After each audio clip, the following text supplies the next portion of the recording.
പരിശുദ്ധ പരമ ദിവികാരുണ്യത്തിന് എന്നേരവും ആരാധനയും സ്തുതിയും പുകഴ്ചയും ഉണ്ടായിരിക്കട്ടെ. ഈശോയിൽ ഏറ്റവും പ്രിയപ്പെട്ടവരെ, നമ്മൾ കുർബാന ധ്യാനത്തിൻ്റെ 32-ാം ദിവസത്തേക്ക് പ്രാർത്ഥനാപൂർവം പ്രവേശിക്കുകയാണ്. ഇന്നലെ നമ്മൾ പറഞ്ഞു നിർത്തിയത് സങ്കീർത്തനം ആലപിക്കുമ്പോൾ ആത്മീയമായ ഒരു ഉണർവ് നമുക്ക് കിട്ടണമെന്നും അതിനുശേഷം ധൂപം അർപ്പിക്കുമ്പോൾ നമ്മുടെ ഉള്ളിലെ അശുദ്ധി ഒക്കെ മാറുന്ന ഒരു മനോഭാവം നമ്മുടെ ഉള്ളിൽ നിറയ്ക്കണമെന്നും പിന്നീട് സർവാധിപനാം കർത്താവേ എന്നാരംഭിക്കുന്ന ഉത്ഥാന ഗീതത്തെക്കുറിച്ചുമുള്ള ചില ആമുഖ ചിന്തകളാണ് ഞാൻ നിങ്ങളോട് പങ്കുവെച്ചത്. സ്വാഗതഗാനം അല്ലെങ്കിൽ ആദാമിൻ്റെ മക്കളുടെ ഗീതം എന്ന് അതിനൊരു പേരുണ്ടെന്നും പറഞ്ഞത് ഒരു അറിവിന് വേണ്ടി പറഞ്ഞുവെന്ന് മാത്രമേ ഉള്ളൂ. പ്രിയപ്പെട്ടവരെ, ഈ സകലത്തിൻ്റെയും നാഥ എന്ന ഗീതം ആലപിച്ചുകൊണ്ട് വിരി മാറ്റുമ്പോൾ യോർദാനിലെ ഈശോയുടെ മാമോദീസായും ഈശോ ലോകത്തിന് തന്നെ പ്രത്യക്ഷപ്പെടുത്തിയ സംഭവമാണ് പ്രധാനമായിട്ടും നമ്മൾ അനുസ്മരിക്കേണ്ടത്. കാരണം അവിടെ വിശ്വാസത്തിൻ്റെ ഒരു ഏറ്റുപറച്ചിൽ നടക്കുകയാണ് ചെയ്യുന്നത്.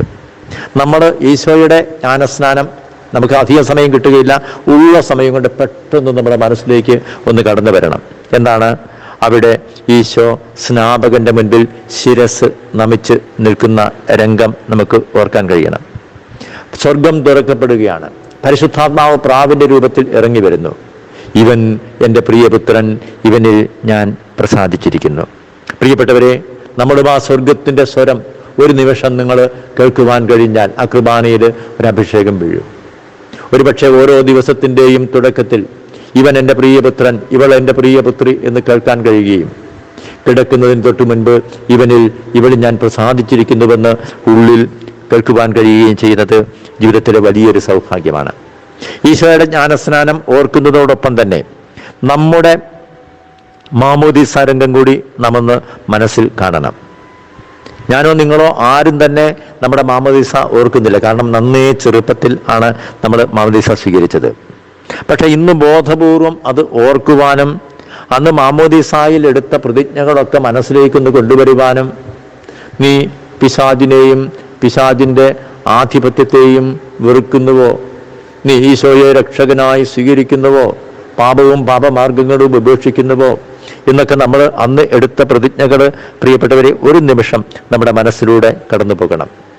ഈ നമ്മുടെ മാമോദീസായെക്കുറിച്ചുള്ള ഓർമ്മകൾ മനസ്സിലേക്ക് വരുമ്പോൾ നാം ഓരോ ദിവസവും മാമോദീസ സ്വീകരിക്കുമ്പോൾ ഒരു മായാത്ത മുദ്ര നമ്മുടെ ഉള്ളിൽ പതിക്കുന്നു എന്നുള്ള ബോധ്യം നമുക്കുണ്ടാകണം.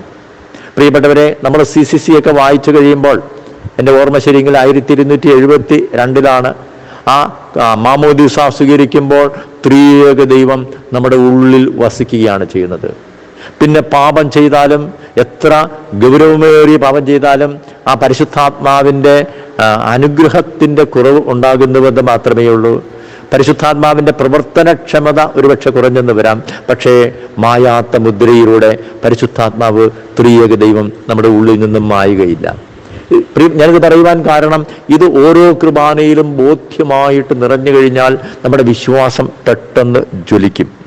എന്ന് പറഞ്ഞാൽ പിന്നെ ത്രിത്വൈക കുടുംബത്തിന് ചേരാത്തതൊന്നും ചെയ്യാതെ മുൻപോട്ട് പോകുവാൻ, ഏതൊക്കെ സങ്കടങ്ങൾ ഉണ്ടാകുമ്പോഴും എൻ്റെ ഉള്ളിൽ മായാത്ത മുദ്രയുണ്ടെന്നും എൻ്റെ ഉള്ളിൽ പിതാവും പുത്രനും പരിശുദ്ധാത്മാവുമായ ദൈവമുണ്ടെന്നുമുള്ള ഓർമ്മ നമ്മുടെ മനസ്സിലേക്ക് വരും.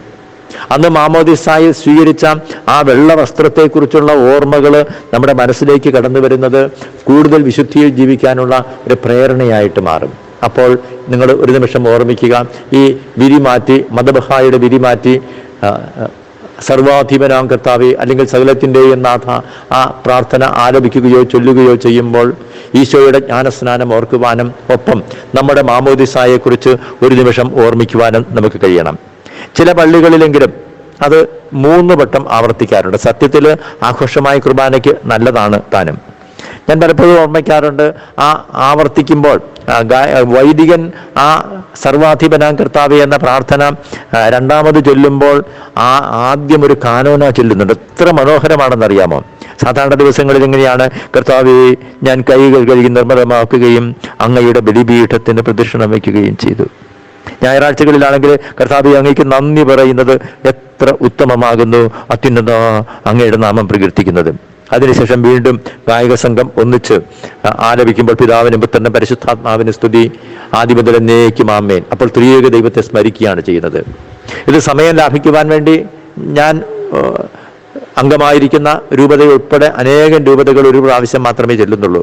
ശരിയാണ്, ചില പ്രത്യേക സാഹചര്യങ്ങളിൽ നമുക്ക് സമയത്തിന്റെ പരിമിതിയൊക്കെ ഉണ്ടാകും. പക്ഷേ ഒരു പ്രിയപ്പെട്ട വൈദികൻ, ഞാൻ വളരെയധികം ആദരവോടുകൂടി സ്മരിക്കുന്ന ഒരു വൈദികൻ, ഈ 3 വട്ടം ചെല്ലുമ്പോഴും അച്ഛൻ പറഞ്ഞു മാറി മാറി പിതാവിന് പുത്രന് പരിശുദ്ധാത്മാവിന് ചുംബനം നൽകുന്ന ഒരു അനുഭവം അച്ഛൻ ചെയ്യാറുണ്ട്. അത് നമ്മുടെ ഉള്ളിലേക്ക് ഇതൊരു ബോധ്യമായിട്ട് കിട്ടിക്കഴിഞ്ഞാൽ ഇങ്ങനെയുള്ള ആ മാനുഷികമായ അനുഭവങ്ങൾ പോലും കുർബാനയിൽ നമുക്കുണ്ടാകുമെന്ന് നിങ്ങളെ ഓർമ്മിപ്പിക്കുവാനായിട്ട് ഞാൻ പറഞ്ഞു എന്ന് മാത്രമേ ഉള്ളൂ. അപ്പോൾ നമുക്ക് ആമുഖ ശുശ്രൂഷ ഇവിടെ അവസാനിപ്പിക്കാം. ഇല്ലെങ്കിൽ നമ്മുടെ ധ്യാനം തീരുകയില്ല, അല്ലെങ്കിൽ കുർബാനയിലെ പ്രാർത്ഥനകൾ നമുക്ക് തിരിച്ചറിയാൻ കഴിയില്ല. പ്രിയപ്പെട്ടവരെ, ആമുഖ ശുശ്രൂഷ ഈ ഒരു ഗാനത്തോടു കൂടി അവസാനിക്കുമ്പോൾ നിങ്ങളോട് പങ്കുവയ്ക്കുവാനുള്ള കാര്യം ഇത് മാത്രമേ ഉള്ളൂ. കുർബാനയ്ക്കായി നാം ഭവനങ്ങളിൽ നിന്നും ഇറങ്ങുമ്പോൾ ഹൃദയത്തിൽ ഒരു ഒരുക്കമുണ്ടാകാൻ നമുക്ക് ആത്മാർത്ഥമായിട്ട് ശ്രമിക്കാം. നമ്മുടെ ജീവിതത്തെക്കുറിച്ച് അനുരഞ്ജനം, അതോടൊപ്പം തന്നെ ഹൃദയവിശുദ്ധി, ജപമാല ചൊല്ലി കുർബാനയ്ക്കായിട്ട് ഒരുങ്ങിപ്പോരുന്ന അനേകം ജീസസ് യൂത്തിലെ ചെറുപ്പക്കാരെ എനിക്കറിയാം. അതോടൊപ്പം തന്നെ ഒരു ആഗ്രഹം കൂടി നിങ്ങളുടെ മനസ്സിൽ നിറയ്ക്കുക. ഒരു 5 മിനിറ്റ് മുൻപെങ്കിലും ദേവാലയത്തിലെത്താൻ കഴിഞ്ഞാൽ, സമർപ്പിതർക്ക് ഇത് പ്രസക്തിയുള്ള കാര്യമല്ല, പക്ഷേ എന്നെ കേൾക്കുന്ന കുടുംബജീവിതം നയിക്കുന്ന പ്രിയപ്പെട്ടവരെ, നിങ്ങൾ ഒരു 5 മിനിറ്റെങ്കിലും മുൻപ് ദേവാലയത്തിലെത്തി, കഴിയുമെങ്കിൽ നിങ്ങളുടെ പള്ളിയിൽ പ്രഭാത പ്രാർത്ഥന, സപ്രാ പ്രാർത്ഥനയുണ്ടെങ്കിൽ അതിനു മുൻപ് ചെന്ന് അതിലൊക്കെ പങ്കെടുക്കുമ്പോൾ കുർബാനയ്ക്കുള്ള നല്ല ഒരുക്കമായി തീരും. പരിശുദ്ധ പരമദിവികാരുണ്യത്തിന് എന്നേരും ആരാധനയും സ്തുതിയും പുകഴ്ചയും ഉണ്ടായിരിക്കട്ടെ. നാം ഇനി കുർബാനയുടെ 2ാം ഭാഗം, അത് വചന ശുശ്രൂഷയാണ്, അതിലേക്ക് പ്രവേശിക്കുകയാണ്. അതിന് ആമുഖമായിട്ട് നമ്മൾ ത്രൈശുദ്ധ കീർത്തനം എന്ന് പറയും. അത് ട്രിസാഗിയോൺ എന്നാണ് പറയുന്നത്. അത് ദൈവമേ നീ പരിശുദ്ധനാകുന്നു, അല്ലെങ്കിൽ പരിപാവനനാം സർവേശ എന്ന് ആരംഭിക്കുന്ന ഗീതമാണ്. അതിന് ആമുഖമായിട്ട് അച്ഛൻ ചൊല്ലുന്ന പ്രാർത്ഥന എത്ര ഹൃദയസ്പർശിയാണ്. നാളെ മുതലൊന്ന് ശ്രദ്ധിക്കുക. എൻ്റെ കർത്താവേ, നീ സത്യമായും ഞങ്ങളുടെ ശരീരങ്ങളെ ഉയർപ്പിക്കുന്നവനും ആത്മാക്കളെ രക്ഷിക്കുന്നവനും ജീവനെ നിത്യം പരിപാലിക്കുന്നവനുമാകുന്നു. പ്രിയപ്പെട്ടവരെ, എൻ്റെ ജീവനെ പരിപാലിക്കുന്നത്, എൻ്റെ ദൈവം എന്നെ കരങ്ങൾ പിടിച്ച് നയിക്കുന്നത് കൊണ്ടാണ് എന്നുള്ള ഓർമ്മകൾ നമ്മുടെ മനസ്സിലേക്ക് വരണം. അപ്പോൾ ഈ ത്രൈശുദ്ധ കീർത്തനം എന്ന് പറയുന്നത് സത്യത്തിൽ ഇത് യേശയ്യായുടെ പുസ്തകത്തിൽ 6-ാം അധ്യായത്തിൽ നമ്മൾ കാണുന്ന ഒരു രംഗമുണ്ട്. യേശയ്യ മഹത്വത്തിന്റെ സിംഹാസനത്തിൽ ഇരിക്കുന്ന യഹോവയെ കാണുകയാണ്. കോടാനുകോടി മാലാഹമാര് ഒന്നിച്ച് സൈന്യങ്ങളുടെ കർത്താവായ ദൈവം പരിശുദ്ധൻ പരിശുദ്ധൻ പരിശുദ്ധൻ എന്ന് പറഞ്ഞ് ദൈവത്തെ പ്രകീർത്തിക്കുന്ന രംഗമാണ്. അതാണ് സത്യത്തിൽ ഈ ത്രൈശുദ്ധ കീർത്തനം ആലപിക്കുവാനായിട്ട് ഒരുങ്ങുമ്പോൾ നമ്മുടെ മനസ്സിലേക്ക് കടന്നു വരേണ്ടത്. വചനത്തിലൂടെ നമ്മോട് സംസാരിക്കുവാൻ പോകുന്ന ജീവിക്കുന്ന ദൈവത്തെയാണ് നമ്മളിവിടെ കാണേണ്ടത്. യേശയ്യ കണ്ട ആ ദൈവം ഇന്നും നമ്മുടെ ഓരോ അൾത്താരിയിലും കടന്നു വരുന്നുണ്ട് എന്നുള്ള ബോധ്യത്തോടു കൂടി എല്ലാവരും ചേർന്ന് ഹൃദയം കൊണ്ട് ഒന്നിച്ച് സ്തുതിക്കുകയാണ് ചെയ്യുന്നത്. വെളിപാടിന്റെ പുസ്തകം 4-ാം അധ്യായത്തിന്റെ 8-ാമത്തെ വാക്യം കൂടി നമുക്ക് അവിടെ ഓർക്കാൻ കഴിയണം. ആയിരുന്നവനും ആയിരിക്കുന്നവനും വരാനിരിക്കുന്നവനും സർവശക്തനും ദൈവവുമായ കർത്താവ് പരിശുദ്ധൻ പരിശുദ്ധൻ പരിശുദ്ധൻ. നിങ്ങൾക്ക് ആർക്കെങ്കിലും കുറച്ചും കൂടി ആത്മീയ വളർച്ച ആഗ്രഹിക്കുന്നുണ്ടെങ്കിൽ യേശയ്യ പറഞ്ഞ ആ വാക്യം നമ്മൾ ഓർമ്മിക്കണം. ഞാൻ അശുദ്ധമായ അധരങ്ങളുള്ളവനും അശുദ്ധമായ അധരങ്ങളുള്ളവരുടെ മധ്യേ വസിക്കുന്നവനുമാണ്. അതായത് വചനം കേൾക്കാനായിട്ട് നമ്മൾ അയോഗ്യത ഏറ്റുപറഞ്ഞുകൊണ്ട് നമ്മൾ പ്രാർത്ഥിക്കുകയാണ് ചെയ്യുന്നത്. പ്രിയപ്പെട്ടവരെ, ഞാൻ വളരെ സത്യസന്ധമായി നിങ്ങളോട് പറയുന്നു, ഞാൻ കുർബാനയിൽ ഏറ്റവും അനുഭവത്തോടുകൂടി ചൊല്ലുന്ന ഒരു കീർത്തനമാണിത്. എൻ്റെ സങ്കടങ്ങളെല്ലാം, എന്തെങ്കിലും വിഷമങ്ങൾ, എന്തെങ്കിലും വേദനകൾ, അസ്വസ്ഥതകളൊക്കെ ഉണ്ടെങ്കിൽ അതെല്ലാം വെച്ചുകൊണ്ട് ഹൃദയം കൊണ്ട് പിതാവും പുത്രനും പരിശുദ്ധാത്മാവുമായ ദൈവത്തെ ആരാധിക്കുകയാണ് ചെയ്യുന്നത്. സത്യത്തിൽ അതും 3 വട്ടം ആലപിക്കുന്നത് നല്ലതാണ്. ഇങ്ങനെ ഒരു പാരമ്പര്യമുണ്ട്. AD 436 തിയഡോഷ്യസ് ചക്രവർത്തിയുടെ 25-ാം ഭരണവർഷം കോൺസ്റ്റാന്റിനോപ്പോളിൽ ഒരു ഭൂകമ്പം ഉണ്ടായി. പ്രോക്ലൂസ് എന്ന പുരോഹിതൻ ത്രൈശുദ്ധ കീർത്തനം, ഈ ത്രിസാഗിയോൺ ജനങ്ങളുടെ മുൻപാകെ ആലപിച്ചതിനെ തുടർന്ന് ആ ഭൂകമ്പം അവസാനിച്ച് നഗരം ശാന്തമായി. ഇതിൻ്റെ ഓർമ്മയ്ക്കായിട്ടാണ് ക്രൈസ്തവർ അവരുടെ കുർബാനയിൽ ഇത് ചേർത്തത് എന്നുള്ളത് നമ്മൾ ഓർമ്മിക്കണം. ഇവിടെ ഒരു മലങ്കര പാരമ്പര്യം കൂടി ഞാൻ പറഞ്ഞു കേട്ടിട്ടുണ്ട്. പാരമ്പര്യം ഇങ്ങനെയാണ്: ഈശോ കുരിശിൽ മരിച്ചപ്പോൾ, ആ ഈശോ കുരിശിൽ മരിച്ച നിമിഷം നരകം ഞെട്ടിവിറച്ചുവെന്നും സ്വർഗം ആനന്ദിച്ചുവെന്നുമാണല്ലോ പറയുന്നത്. പിതാവ് ഇവർ ചെയ്യുന്നത് എന്തെന്നറിയുന്നില്ല, ഇവരോട് ക്ഷമിക്കണമേ എന്ന് ഈശോ പ്രാർത്ഥിച്ചപ്പോൾ പിന്നെ നരകത്തിന് നമ്മുടെ മേലുണ്ടായിരുന്ന സകല സ്വാധീനങ്ങളും നഷ്ടപ്പെട്ടു പോവുകയാണ് ചെയ്യുന്നത്. ഈശോ അവസാനം തല ചായ്ച്ച നിമിഷത്തിൽ പിതാവേ എല്ലാം പൂർത്തിയായിരിക്കുന്നു, എൻ്റെ ആത്മാവിനെ സമർപ്പിക്കുന്നുവെന്ന് പറഞ്ഞ് തല ചായ്ച്ച് മരിച്ചപ്പോൾ മാലാഖമാരെല്ലാവരും കൂടി ഇങ്ങനെ പാടി, ദൈവമേ നീ പരിശുദ്ധനാകുന്നു, ബലവാനെ നീ പരിശുദ്ധനാകുന്നു, മരണമില്ലാത്തവനെ നീ പരിശുദ്ധനാകുന്നു. ഈ ഗീതം ആ മലാഖമാരുടെ കീർത്തനം കേട്ടുകൊണ്ട് താഴെ കുരിശിൻ ചുവട്ടിൽ നിന്നിരുന്ന യോഹന്നാനും അമ്മയും ഭക്തസ്ത്രീകളും കൂടി രണ്ട് കരങ്ങളും ആ കുരിശിലേക്ക് ഉയർത്തിക്കൊണ്ട് ഞങ്ങളോട് കരുണയായിരിക്കണമേ, ഞങ്ങൾക്ക് വേണ്ടി കുരിശിൽ മരിച്ചവനെ ക്രൂശിച്ചവനെ ഞങ്ങളോട് കരുണയായിരിക്കണമേ. ഇങ്ങനെ ഒരു പാരമ്പര്യം ഞാൻ പറഞ്ഞു കേട്ടിട്ടുണ്ട്.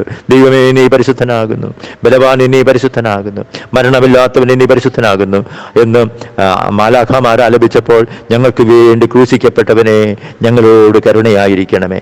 എന്നെ കേൾക്കുന്ന മലങ്കരത്തിൽ കുർബാന അർപ്പിക്കുന്നവർ ഈ ഗീതം ആലപിക്കുമ്പോൾ ഇത് ഓർത്തുകൊണ്ട് നിങ്ങളും നിങ്ങളുടെ കരങ്ങൾ അല്പം ഉയർത്തിക്കൊണ്ട് ഞങ്ങൾക്ക് വേണ്ടി ക്രൂശിക്കപ്പെട്ടവനെ ഞങ്ങളോട് കരുണയായിരിക്കണമേ എന്ന് പ്രാർത്ഥിക്കുവാൻ കഴിയണം.